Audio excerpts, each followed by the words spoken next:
बात करेंगे संख्याओं के योग के बारे में। तो सबसे पहले देखते हैं विषम संख्याओं का योग। तो विषम संख्या क्या होती हैं, यानी कि 1, 3, 5, 7, 9, यानी कि जिसमें 2 का भाग नहीं जाता है, विषम संख्या कहलाती हैं। ठीक है, तो 1 और 3 को अपन जोड़ेंगे तो क्या आएगा, यानी कि 1 और 3 जोड़ेंगे तो क्या आएगा 4, क्योंकि 1 में कुछ नहीं जोड़ा गया तो कितना आएगा 1, फिर 1 के बाद 3 में जोड़ेंगे तो कितना आएगा 4। लेकिन 1, 3 और 5 जोड़ेंगे तो कितना आएगा 9, यानी कि अपन ये देख रहे हैं कि इसमें वर्ग प्राप्त हो रहा है अपन को।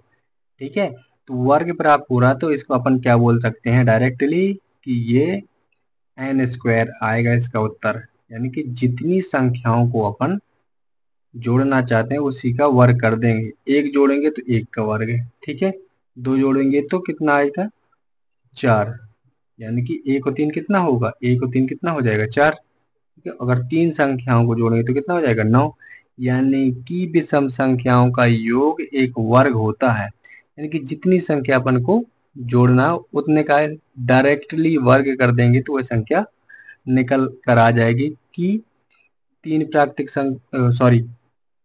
विषम संख्याओं का योग क्या है।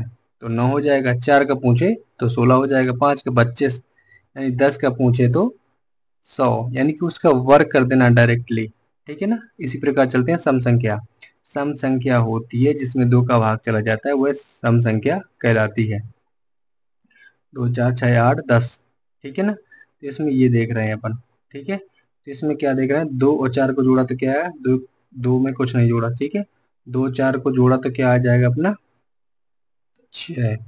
ठीक है, 2, 4, 6, मतलब कि तीनों को जोड़ दिया तो कितना आ जाएगा अपना 12 है। ठीक है, तो अपन ये देख रहे हैं कि ये हमको कैसा प्राप्त हो रहा है, 1 यहाँ पर 2, यानी कि 1 गुणे 2 लिखा।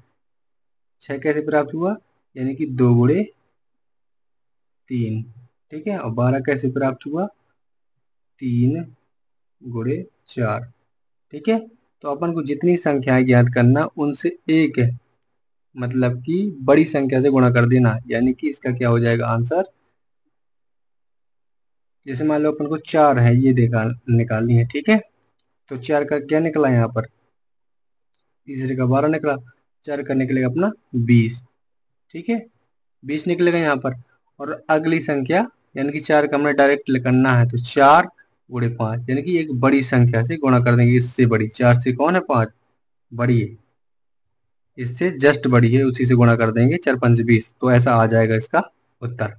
ठीक है, और इसी प्रकार है मतलब कि प्राकृतिक संख्याएं। तो मतलब इसका सूत्र कैसा बन जाएगा अगर लिखना चाहें तो, इसका हो जाएगा n कोष्टक n प्लस 1। ठीक है, ये कोष्टक है, तो ऐसा इसका बन जाएगा सूत्र। ठीक है, इसी प्रकार है प्राकृतिक संख्या का। प्राकृतिक संख्या का हो जाएगा अपना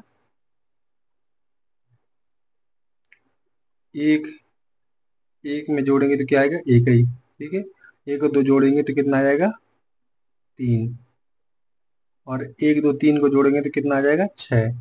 इसी प्रकार जोड़ता जाएगा। ठीक है, और 4 तक जोड़ देंगे तो कितना आ जाएगा 10, 5 तक बोलेंगे तो 15। ठीक है, 5 तक जोड़ देंगे तो 15 आ जाएगा।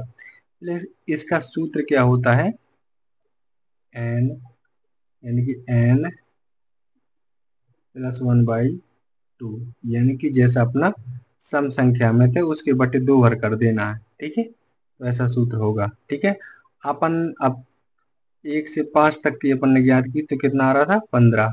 ठीक है, वैसे जोड़ने में अब सूत्र से देखते हैं कि सही आ रहा है या नहीं आ रहा है। ठीक है, तो अपन ने मान लो कि 5 तक की ली संख्या। ठीक है, ये 5, 5 के बाद क्या आता है 6। ठीक है, और 2 से भाग दे दिया, कटने के बाद कितना आएगा 3। ठीक है, तो 5 की 15 आ गया ना 15, तो ऐसे अपन ज्ञात कर सकते हैं इसको।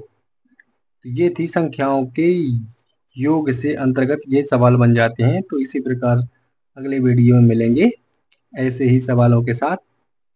जय हिंद।